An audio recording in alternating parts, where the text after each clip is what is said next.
It started with a locked door. Not a slammed one, not a creaky one, just quietly, coldly locked. I stood there for a moment, staring at the handle like it might offer some kind of explanation. It didn't. The house was too quiet for a Friday night. Usually, she'd have music playing, a glass of wine half finished on the counter, something burning slightly in the oven because she always got distracted texting her sister or laughing at some reality show. But tonight, it was as if the place had been drained of life, the very walls holding their breath. I let myself in with the spare key, the one she forgot I still had after we argued about changing the locks and then never actually did it. The air inside smelled strange, not dirty, just off, too sterile, like someone had opened all the windows and tried to air out something that couldn't be cleaned. I walked past the living room, past the kitchen, feeling that slow prickle that runs up your spine when your body knows before your mind catches up. There were voices upstairs, muffled, hurried, and then a low, breathy laugh that didn't sound like anything that should have been happening in my house. I didn't call out. I didn't stomp up the stairs. I moved quietly, like I didn't want to scare whatever truth was hiding from me into silence before I could catch it. The door to the bedroom was half shut. I could see her reflection in the vanity mirror, could see the way she tilted her head back, laughing that glittery, false laugh she used at parties to charm men she wanted to impress. Her dress was half off her shoulders. The man sitting on the edge of the bed leaned into her like he was already owed something. I recognized him instantly, not because we were friends, but because his face was plastered all over the city on billboards advertising his stupid luxury car dealerships. Cole Bennett. The kind of man who ordered expensive wine and didn't even pretend to know what he was drinking. I didn't make a sound.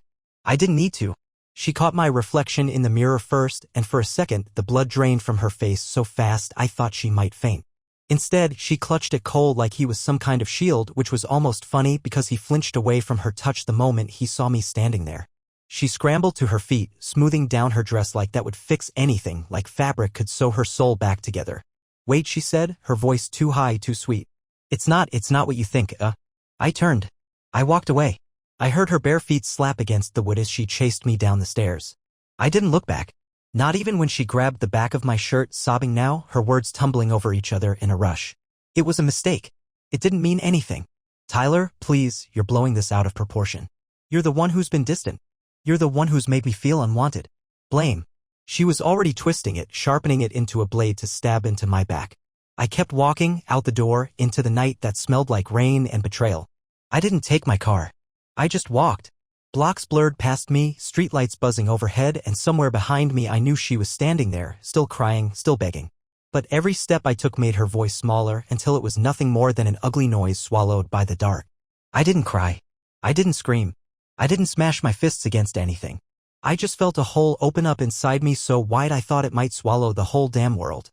And then, somehow, even as I tried to lose myself in the night, I knew it wasn't over. Something was still coming. Something worse, the night swallowed me whole. I kept walking until the houses turned into empty lots, until the streetlights thinned out and the only sound was the crunch of gravel under my shoes. I didn't know where I was going. I didn't care. It felt better to be nowhere than back there, standing in that house that didn't belong to me anymore. I must have walked for hours. The sky was starting to lighten with that dirty pink color that means morning is close when I finally stopped. I was outside some closed diner, the neon sign buzzing weakly like it might die at any second. I stood there, staring at my own reflection in the dark glass window. I looked exactly how I felt, wrecked, hollowed out, more ghost than man. My phone buzzed in my pocket. Again. She had been calling all night. I pulled it out and watched the screen flash her name over and over. It didn't hurt like I thought it would. It just made me tired. So tired. I didn't answer. Instead, I turned the phone off and shoved it deep into my jacket like it was something dirty I didn't want to touch. When I finally made it home, not our home, but my brother's crappy 2-bedroom apartment he let me crash at sometimes after late shifts, the sun was clawing its way over the horizon. I dropped onto the stained couch and sat there, hands limp between my knees, listening to the old radiator rattle and wheeze like an asthmatic smoker. An hour later, the knocking started. It was desperate, violent, the kind of banging that wakes up the dead. I didn't have to guess who it was. I knew. I opened the door. There she was, wearing some oversized hoodie like she thought dressing down would make her look innocent. Her hair was a mess. Her eyes were red. She had this frantic, broken look that, once upon a time, might have made me feel something. But not anymore. Without asking, she shoved past me into the apartment, spinning around with her arms out like she was presenting a gift I was supposed to be grateful for. Tyler, listen to me, she said, her voice shaking. It wasn't serious. It's nothing compared to what we have. I didn't speak. I just stared at her. I wanted her to hear the silence, the thick, rotting silence between us. She faltered. Her hands dropped to her sides. And then, just like that, her face changed like a mask slipping off. "You're being dramatic," she said, sharper now. "It's not like I ran off and married him. You think you're some saint? You haven't exactly been Prince Charming lately." There it was. The knife twisted deeper. My fault. Always my fault. She stalked around the room, kicking aside an empty beer can with the toe of her sneaker like she was disgusted to even be here. "I made a mistake, okay?" she snapped. "You're acting like a child. Grow up. People mess up." I looked at her, really looked, and I realized something I should have known a long time ago. She wasn't sorry. She wasn't heartbroken. She was furious that I had caught her.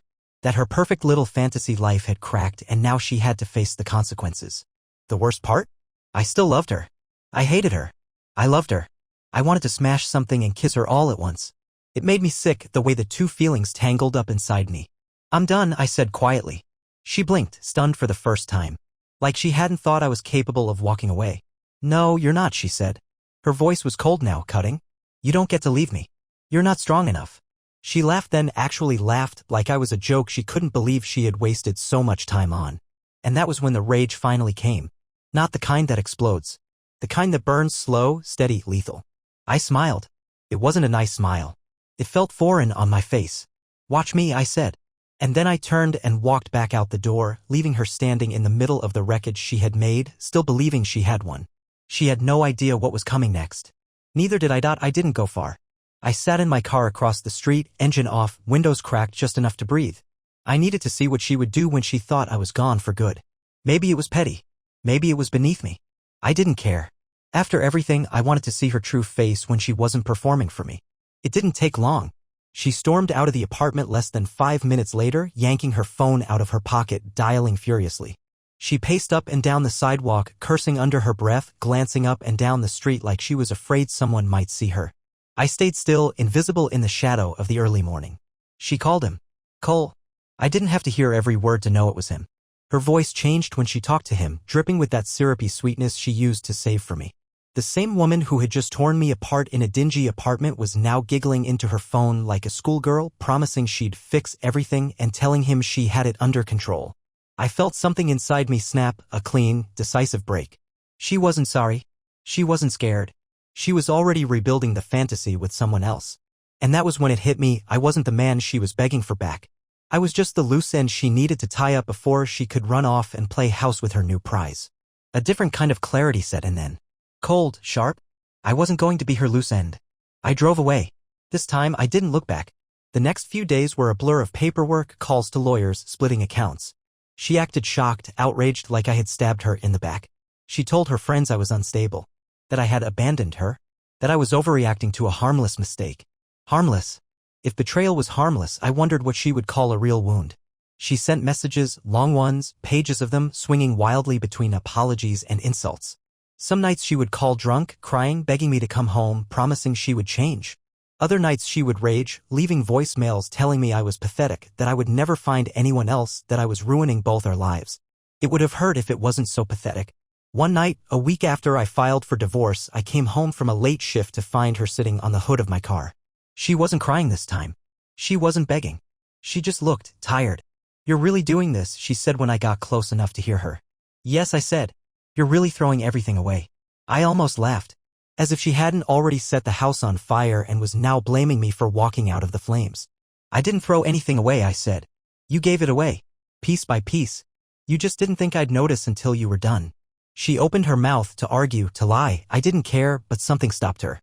Maybe she finally realized there was nothing left to salvage. Maybe she saw it in my eyes, the door slamming shut on whatever we used to be. She slid off the car without another word and walked away. Not back to her house. Not toward any place I recognized. She just disappeared into the night. I thought that was the end. I wanted it to be the end. But endings are never that clean. Because 3 years later, long after I had rebuilt my life from the ground up, a knock came at my door. Not a desperate, frantic knock. A calm, measured one. When I opened it, I found a man standing there, tall and lean, wearing a gray suit that looked too expensive for someone visiting my modest place. He held out an envelope. And when he spoke, he said one sentence that shattered everything I thought was finished. "I have something you need to see." I didn't take the envelope at first. I just stared at it like it might catch fire if I touched it. The man waited, patient, like he had all the time in the world. His face didn't give anything away, no smirk, no pity, just this eerie calm that made my skin crawl. Finally, I reached out and grabbed it. The paper was thick, heavy. Whatever was inside wasn't just a letter or some petty piece of gossip. I flicked my eyes back up to him. "Who are you?" He smiled, but it wasn't a friendly smile. "Just the messenger." And before I could ask anything else, he turned on his heel and walked away, disappearing down the sidewalk like he had never been there at all. I shut the door, locking it out of habit even though it felt pointless. Whatever world I had stepped into now, locks weren't going to save me. I sat down at the kitchen table and opened the envelope with shaking hands. Inside was a series of photographs. At first, they didn't make sense, blurry shots, dark backgrounds, faces half-lit by streetlights and neon signs. But the longer I looked, the more horrifyingly clear it became. There she was, my ex-wife, laughing in the arms of another man. Not Cole. Someone else. Someone older. More powerful. A man I recognized from news reports and magazine covers. A man who didn't live in our small city, but whose reach stretched across states, industries, politics. And it wasn't just one night. The photos were dated, time-stamped, chronicling months of meetings, secret dinners, hotel stays. It hit me all at once. Cole had been a pawn. A distraction. A flashbang grenade thrown in my face to hide the real game she was playing behind my back.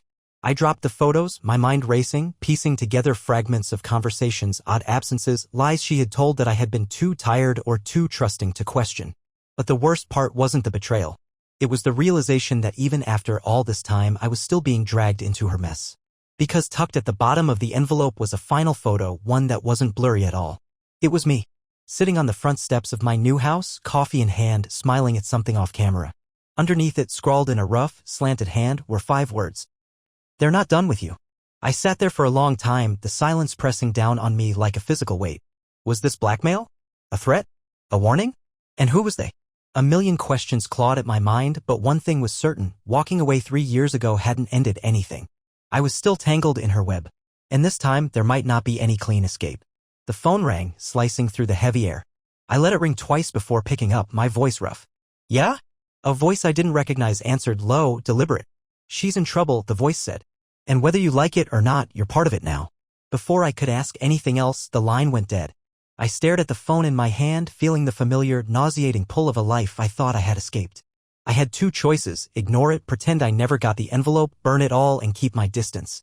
Or dive back into the nightmare. For a moment, I almost convinced myself to walk away. But curiosity is a poison and betrayal leaves a wound that never really heals. I grabbed my keys off the counter. If I was being dragged back into her chaos, I wasn't going in blind this time. This time, I was going to find every dirty secret she tried to bury, and I was going to make sure the world saw exactly who she really was. The night hit colder than usual as I drove. No destination in mind, but one name throbbing in my skull like a war drum, hers. I didn't know if I wanted to save her, expose her, or leave her to drown in the mess she built. Probably all 3 at once. The city blurred past my windows, neon smears and dead-eyed people hustling between bars and broken dreams. I didn't feel a part of it. I felt like I was on the edge of something much bigger than me, something ancient and cruel, and for the first time in a long time, I wasn't scared. I found myself parking outside a hotel downtown without even realizing I had steered there. A brutal tower of glass and steel where people came to disappear for a night, a week, or forever. I knew this place. Everyone in the city with too much money and too little conscience knew this place. I killed the engine and sat there watching the revolving door spin, spitting out suits and sequins and regret. She would be here. I could feel it in my blood. The photos hadn't just been a warning, they were a breadcrumb trail. I shoved the envelope under the seat and crossed the street. The doorman gave me a look. I wasn't dressed for this place, but he didn't stop me. Money doesn't just talk here, it screams, and mine used to scream loud enough. Maybe he still smelled it on me.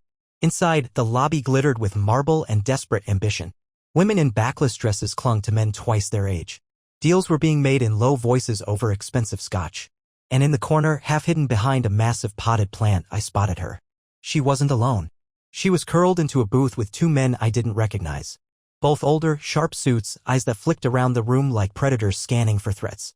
She laughed at something one of them said, that fake, breathy laugh she had perfected, and leaned closer, pressing her hand against his arm in a way that said, "I'm yours for the taking, but also I'm dangerous." I didn't move. I just watched. Every second, the urge to go over there, to cause a scene, to rip the mask off her face grew heavier, hotter. But I waited. Patience was a weapon now, not a weakness. After a while, she excused herself with a smile and headed toward the elevators. I followed, keeping my distance, my heart thudding not with love or pain, but with something harder. I need to see this through. She slipped into an elevator. I caught the door with my hand before it could close. Her eyes widened when she saw me. For a second, real fear flickered across her face. Then it was gone, replaced by something tighter, more calculated. Tyler, she said, like I was an old friend she hadn't expected to run into. What a surprise. I didn't speak. The elevator groaned as we started moving, the numbers climbing slow and heavy above the doors. You look good, she said, brushing a strand of hair behind her ear. I heard you got promoted. Big new office. New car. New life. I stayed silent. The air between us buzzed, electric and dangerous. Finally, she sighed, her smile slipping. You're not here to catch up, are you? The elevator dinged. We hit the penthouse floor. She stepped out first, glancing over her shoulder with that sly, serpentine look she always wore when she thought she was about to win. You might as well come in, she said. You're already in deep enough. The way she said it, like a dare, like a trap, should have made me turn around. Instead, I followed her down the hall to a door at the end, past the plush carpet and gold fixtures, past the safety of pretending things could still be normal.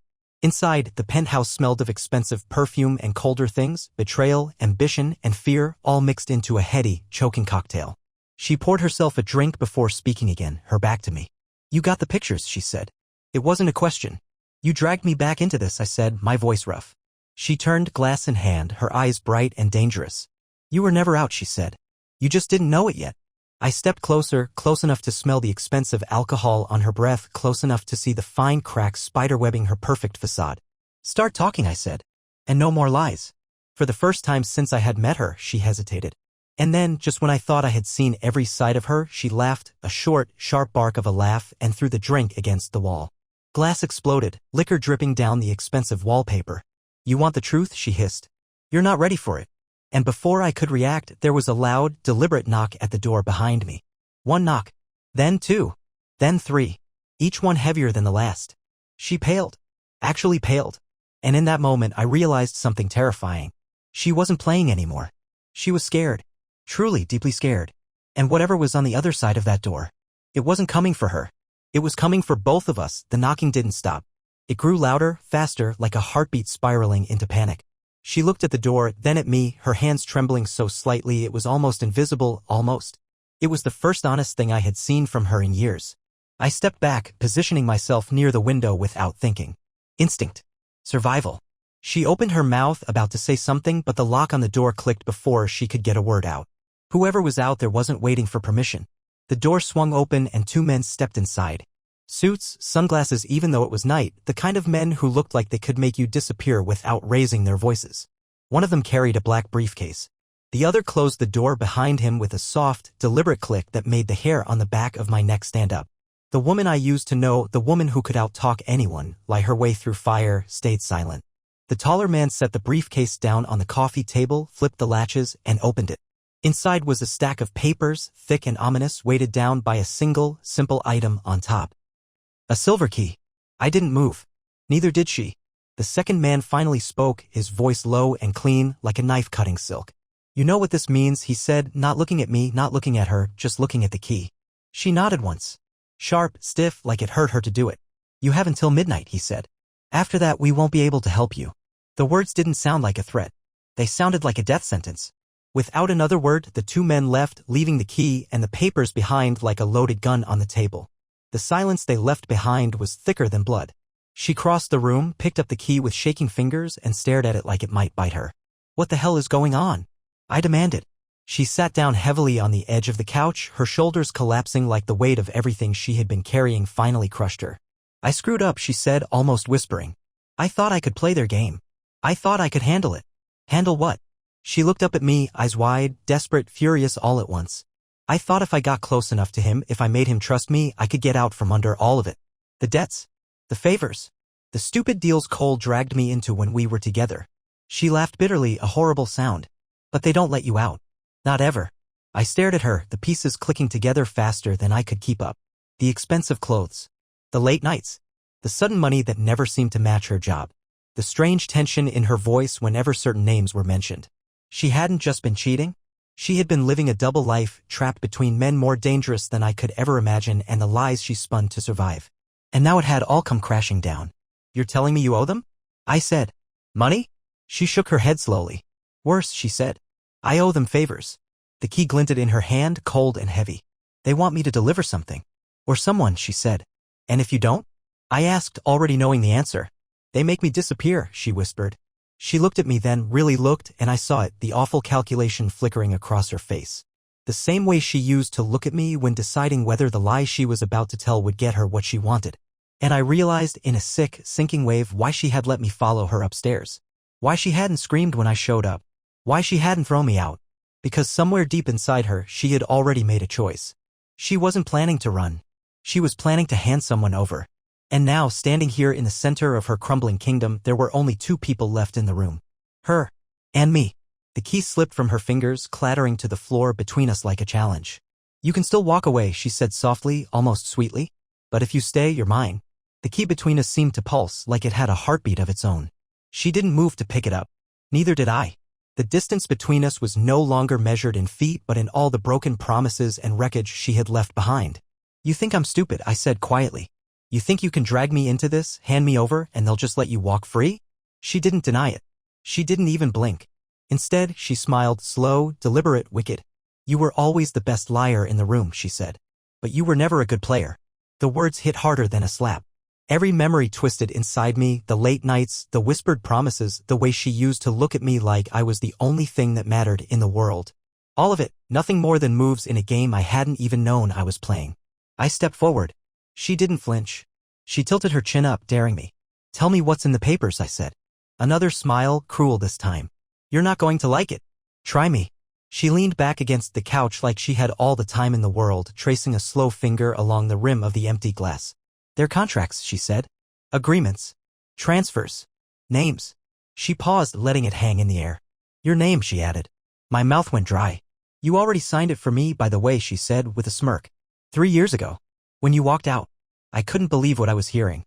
Rage boiled under my skin, hot and dangerous, but I kept it locked down, tight. She wanted me angry. She wanted me reckless. Not this time. Why me? I asked. You have nothing to offer them but me? She laughed, a bitter, sharp thing that scraped across the room like broken glass. I offered them everything, she said. But they want clean assets now. A man with no ties, no debts. A fresh face. She stood up slowly, walking around me in a lazy circle, her perfume leaving a poison trail in the air.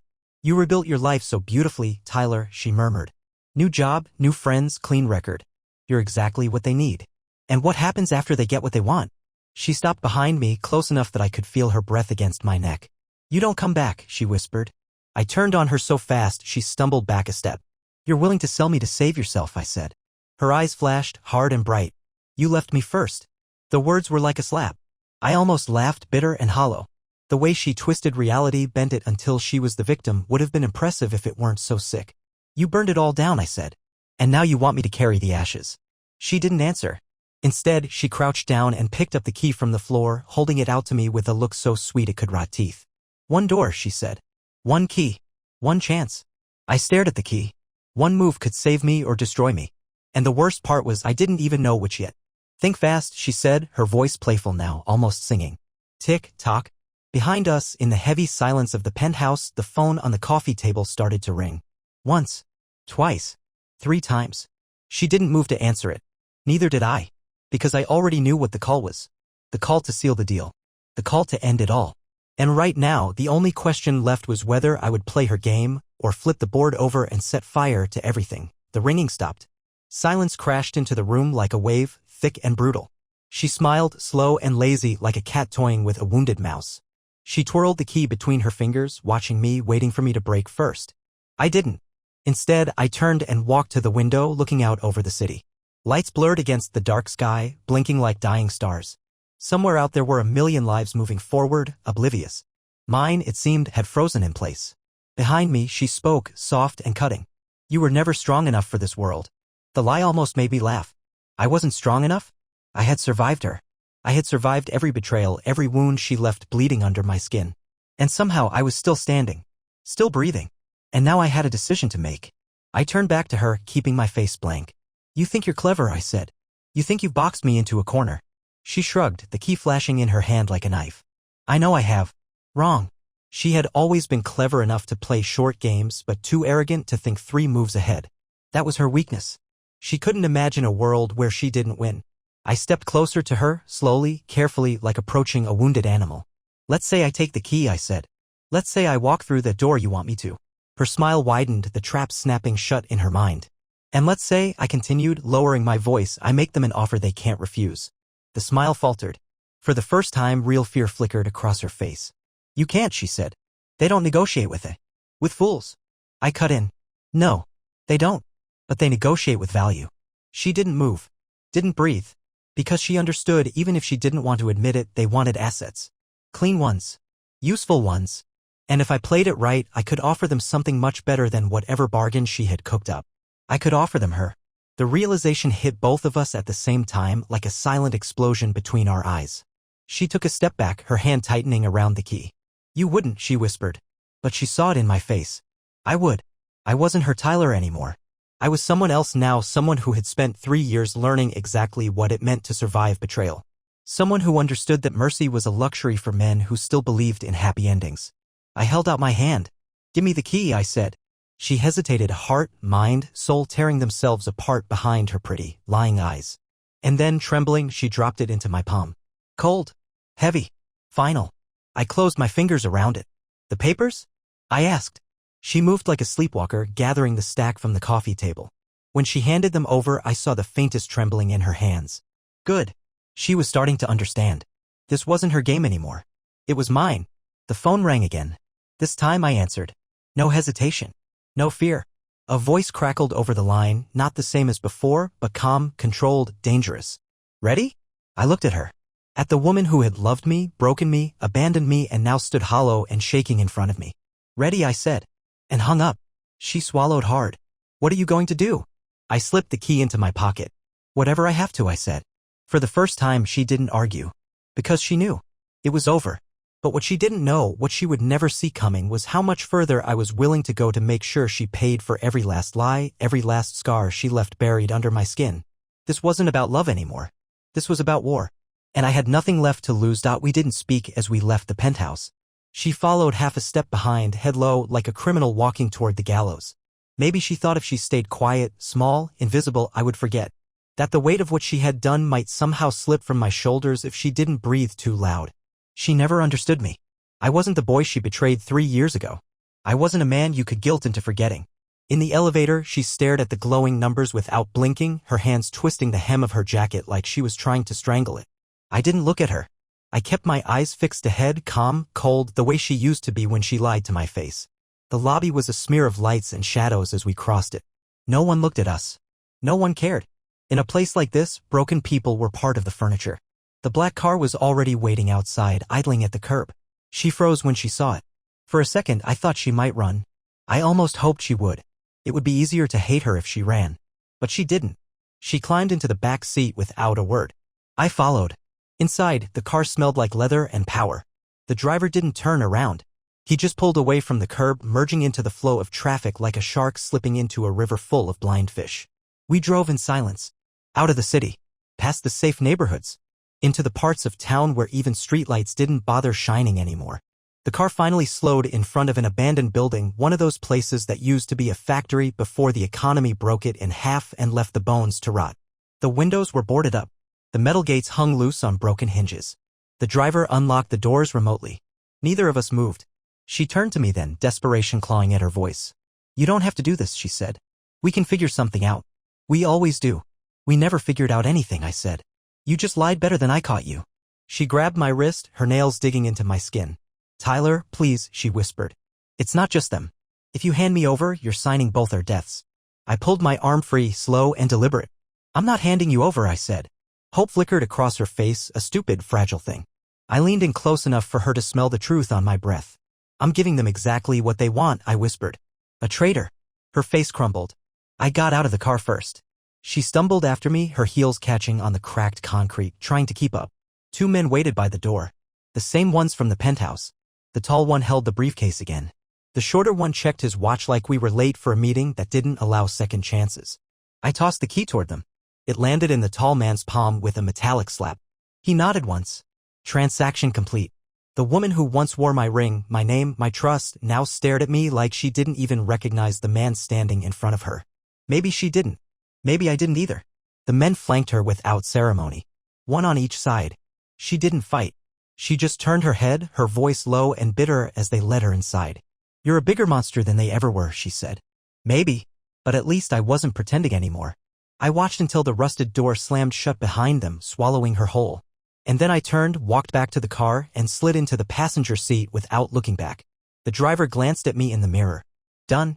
"Not yet," I said, because I knew deep down, somewhere in the black, twisted part of my soul she helped build, that there was still one more piece of this rotten story left to finish. And when it was done, not a single thread of the life we built or destroyed would be left standing. The car cut through the dead streets like a knife.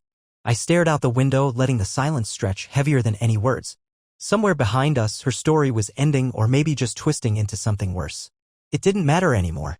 She was gone. But unfinished business has a way of breathing down your neck even when you think you've killed it. The driver didn't speak. He didn't have to. He just drove, following a route I hadn't asked for but somehow knew was the only one left. We pulled up outside my house just before sunrise. The world was caught between darkness and light, the ugliest hour when everything looks gray and sick and tired. I stepped out, gravel crunching under my boots. And that's when I saw it. A figure standing on the porch. Not the suited men. Not the woman I left behind. Someone else. A stranger wrapped in a long coat, head down, hands tucked into pockets. I approached slowly, every nerve stretched thin. When he finally looked up, the morning light caught his face. He was older. Worn. But there was something familiar in the set of his jaw, the hard line of his mouth. He held out a small, battered envelope. I didn't take it. Not yet. "You're the one who walked away," the stranger said. His voice was rough but not cruel.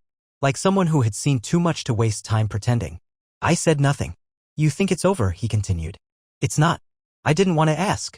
But some questions claw their way out whether you want them to or not. "Who are you?" He smiled. A thin, humorless thing. Someone who knew her before you ever did. He dropped the envelope at my feet and stepped back, melting into the fog like he had never been there at all. I stared at it for a long time before finally picking it up. Inside was a photo. And a note. The photo was old, a grainy, yellowed picture of her with two men. Neither of them was me. Neither of them was Cole. They looked powerful. Dangerous. She stood between them, smiling that same sharp, secret smile she wore the night she ruined everything. On the back of the photo, scrawled in the same rough hand as before, were 3 words. "You were warned." And the note, folded once, neat and clean. "It doesn't end with her." I stood there, the envelope crumpled in my fist, feeling the weight of it all crash down harder than ever before. Because this wasn't about love. It wasn't about betrayal. It wasn't even about revenge. It was about the simple, brutal fact that you never really leave the kind of darkness she belonged to. Not once you've touched it. Not once it knows your name. I looked out into the bleeding sunrise, the photo still burning in my hand. The story wasn't over. Not even close. It had just changed players. And this time I wasn't the hunted. I was the one coming for them. All of them.